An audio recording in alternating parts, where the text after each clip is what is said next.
I'm Hibiscus Moon, and I teach about crystal energy, backing it up with science so you can have confidence and effectiveness in your crystal work. So today we're going to discuss where to place your crystals throughout your home to get the most benefit from them. So I want to ask you a question.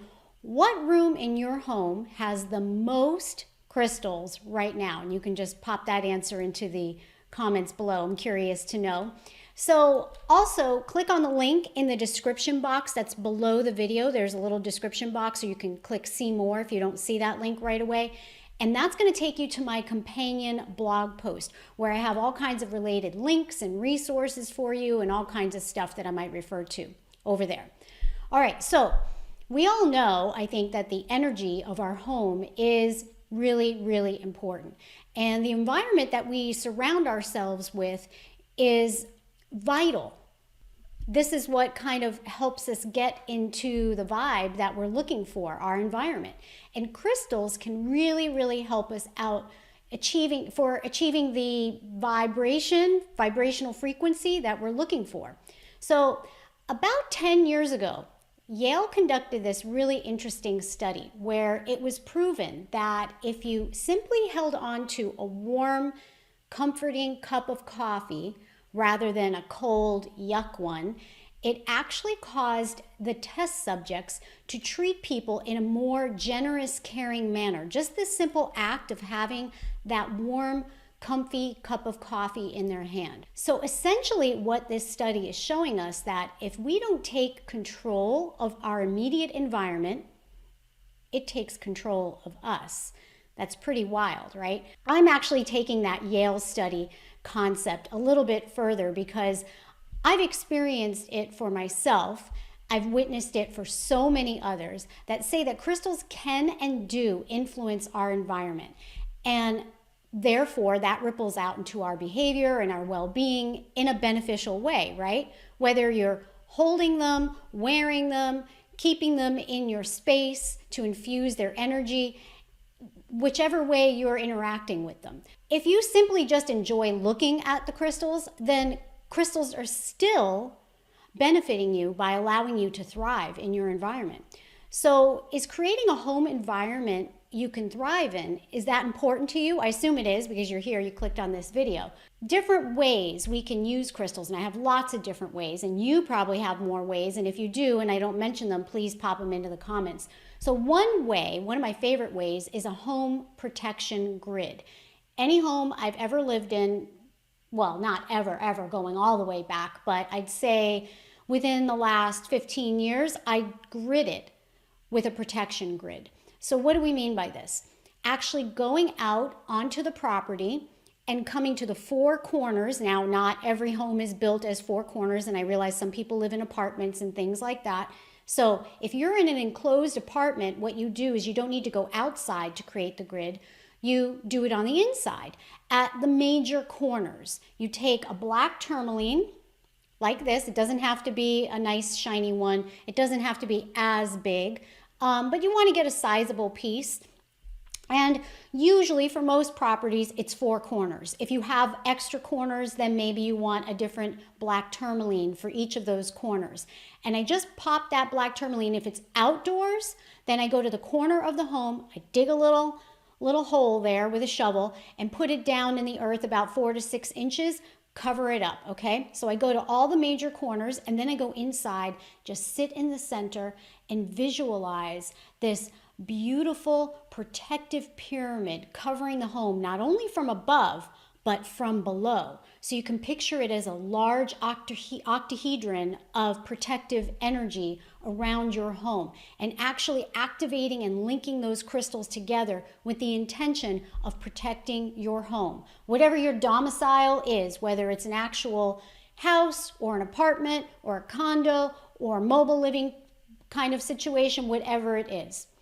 Okay, then we have the love corner of the home. Now this is tapping into feng shui. I'm not a feng shui expert, but I've learned that the right rear corner from the entrance of the home is the love corner. So this is good for inviting in romantic love, self-love, strengthening compassion and kindness, encouraging forgiveness, anything to do with love, the heart chakra. So that right rear corner from the entrance of the home is where you want to concentrate some kind of crystal that has to do with love, compassion, self-love, any of those. My favorite go-to love stone is rose quartz.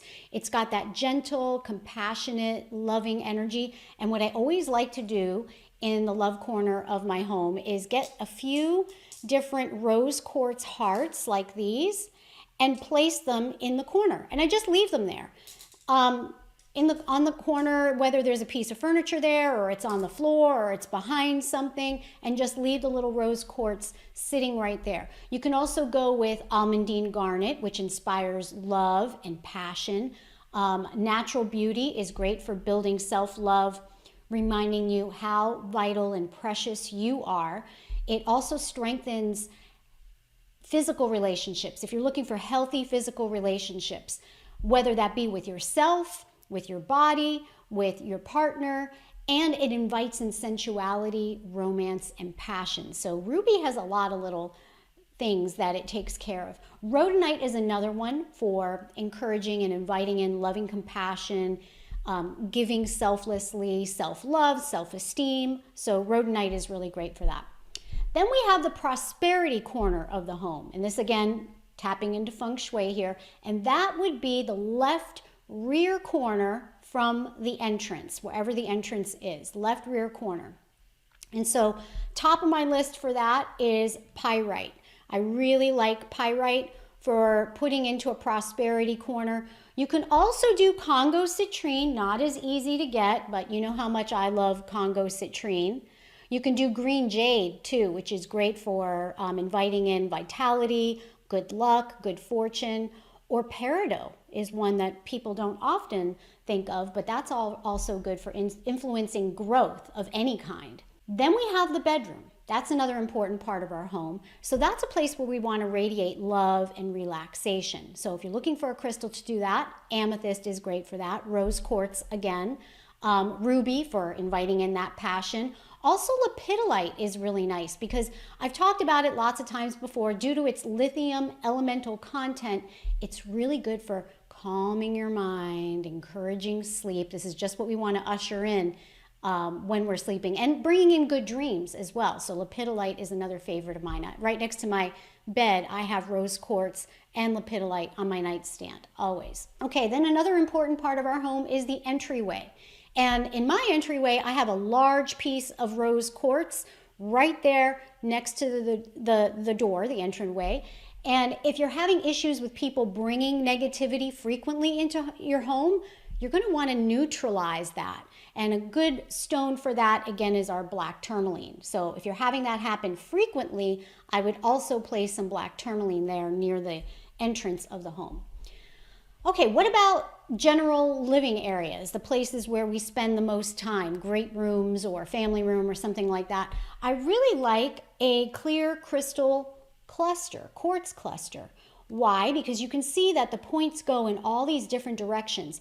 And I teach in my course how the apex of a quartz crystal actually signifies where the energy is the strongest. So when you have all these different little points, you have energy radiating out in all different directions. That would be with a natural quartz cluster, okay? So you can envision the energy is strongest coming off of the tip. So all these tips going in different directions are going to send energy out in all those different directions. And the living room then becomes bathed in vitality and good feeling energy. So that's one of my favorites for that. And you can see why that would be a good thing in a space where there's people coming in from all different directions, a lot of people hanging out in one area, especially maybe now. And it's also nice to do a sphere. Oh, I didn't bring a sphere here with me, but you all know the sphere, what it looks like. And because the sphere will also direct energy in different directions, not as powerfully as a cluster, because the sphere has been tumbled and kind of shaped in that way. But let's say you have a stone that just doesn't grow in natural points, like for instance, chrysocolla. You can have a chrysocolla sphere if that's the kind of energy you want to bring into the space. All right, the next space I want to talk about, and the last one, is your sacred space or your healing space. Now, if you want to see what mine looks like, if you haven't already, please subscribe to hibiscusmoongift.com right here, hibiscusmoongift.com. When you do that, you're going to get my free e-kit, which includes a private tour of my very own sacred space, a PDF on how to set it up, and an MP3 meditation to do in your sacred space. So why do you want this? A lot of you might have a healing space or just a sacred space to go where you can go for relaxation, to do your own crystal meditations, your own energy work, or anything like that. Maybe some journaling time, some alone time, some serenity time.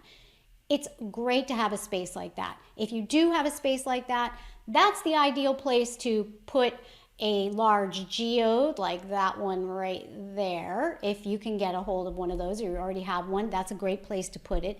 You can also do different things like just a larger piece, but amethyst is really nice to have in a sacred space. So maybe you have like a larger point or something like that.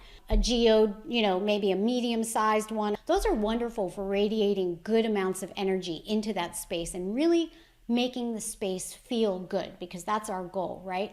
You also want to have something for psychic protection if you're doing healings with other people, even if it's just distance healings.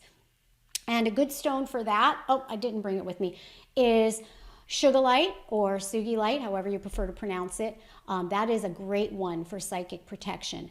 And also, again, gridding the space in black tourmaline. You can never go wrong with doing that. Always great for purifying, neutralizing the energy there.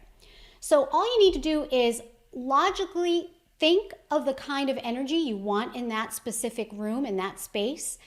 And you want to strengthen and focus the energies that you need most in that space, that you're looking to achieve there. And then choose a crystal that corresponds to that type of energy. So again, click in the link in the description box. That's going to take you to my companion blog post where I have all those related links and resources for you. And while you're there, you can sign up for my newsletter, hibiscusmoongift.com. You'll also get that private tour of my own sacred space, what I do with it, what I do there.